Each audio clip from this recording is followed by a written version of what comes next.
กินส้มยำเศร้าพี่น้อง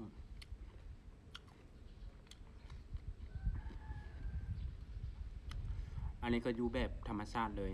มีเสียงไก่ขันมีเสียงนกเสียงกานั่นแหละความสุขจากความสงบอยู่ผู้เดียวสุขผู้เดียว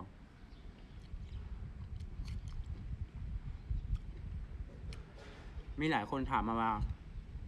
ไอ้สายเฮาควรกินมักไหม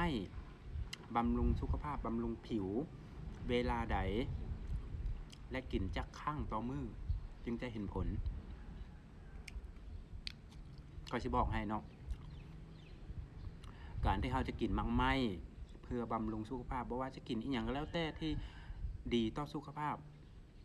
เราควรกินก่อนนอนและหลังตื่นนอนเพราะว่าหยังเพราะว่าเรากินอีหยังลงไปในร่างกายของเรานี่เวลาเรานอนหลับไปสารต่างๆที่เรากินเข้าไปในร่างกายมันจะไปผลิตเซลล์ต่างๆอยู่ในร่างกายของเราเวลาที่เราหลับเนาะเพราะฉะนั้นเวลาเราจะกินส้มบ่หรือว่ากินอีหยังก็แล้วแต่ที่บำรุงสุขภาพควรกินก่อนนอน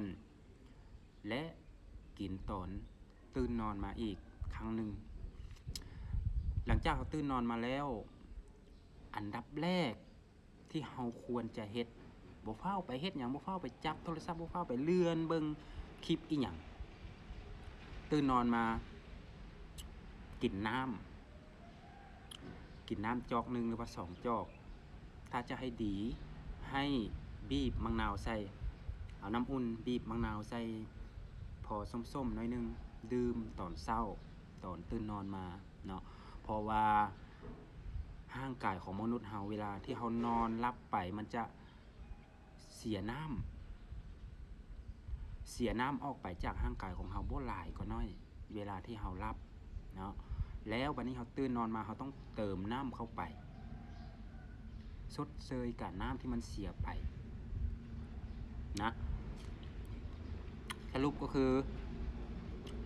กินมักไหมก่อนนอนแล้วก็ตื่นนอนมากินน้ำแล้วก็ตามด้วยมักไหมจะเฮ็ดให้สุขภาพของเจ้าบ่เจ็บไข้ได้ป่วยและเป็นสุขภาพเป็นผิวพรรณที่สดใสเนาะโดยเฉพาะการบำรุงด้วยมักไหม3อย่างนี่ก็คือมักสีดามักเกี้ยมักสีดามักนาวแล้วก็มักเลนเพราะว่ามักไหม3ชนิดนี้มันเป็นมักไหมที่มีวิตามินซีสูงหลายกว่ามักไหมอื่นการที่เราจะบำรุงสุขภาพบำรุงผิวพรรณให้มันเป็นผิวพรรณขาวใสแบบธรรมชาติเราควรจะบำรุงออกจากภายในสู่ภายนอกบ่แม่นว่าซื้อครีมมาทา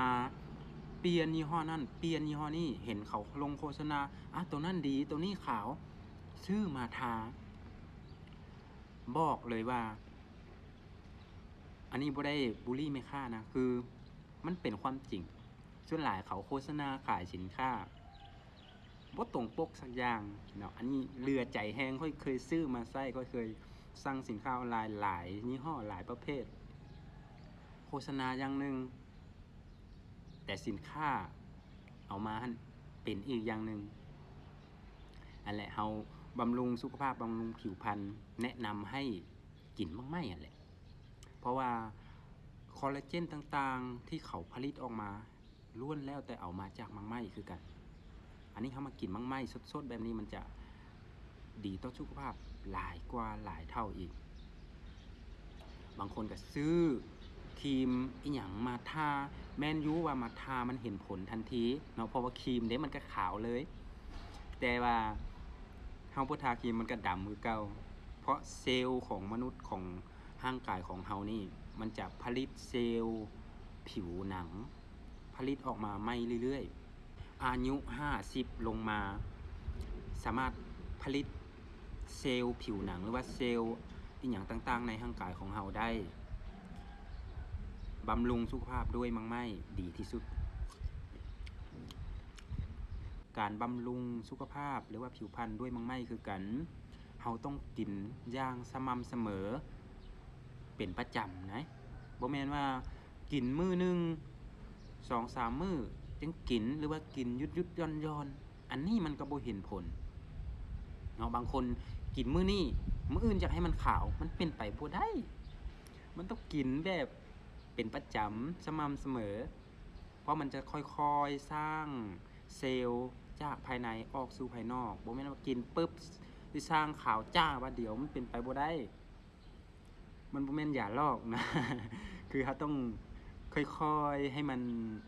สร้างเซลล์ผิวขึ้นมาค่อยๆให้มันสร้างทีละเล็กทีละน้อยสะสมออกมาทีละน้อยแล้วถ้าเจ้ากินเป็นประจำ1 เดือนต่อไปเจ้าจะเห็นผิวพรรณของเจ้าแตกต่างทันทีเลย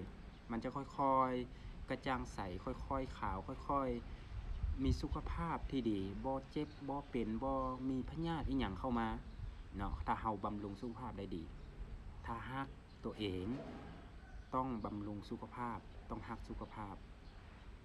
บ่แม่นว่าอยากสุขภาพดีอยากผิวขาวแต่ไปกินแนวที่มัน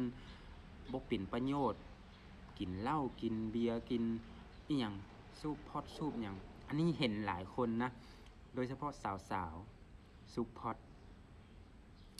เกือบว่า 90% ที่ค่อยเห็นทุกคนสูบพอตเบิดจะบอกให้นะพอตที่เจ้าสูบในทุกๆมื้อนี่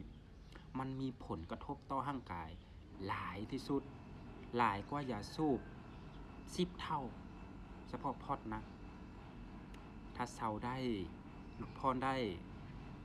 เซาซะเนาะเรื่องสูบพอตแม่นอยู่ว่าทำอิฐจะสูบมันจะบ่มีหยังเกิดขึ้นแต่หลังจากจะสูบเป็นประจำไปฮอด1 ปี 2 ปี 3 ปีจะเห็นผลทันทีมันจะทำลายร่างกายของเจ้าอย่างรุนแรงเลยล่ะเนาะถ้าเซาได้ก็เรียกร้องอยากให้เซาโดยเฉพาะสาวๆนะ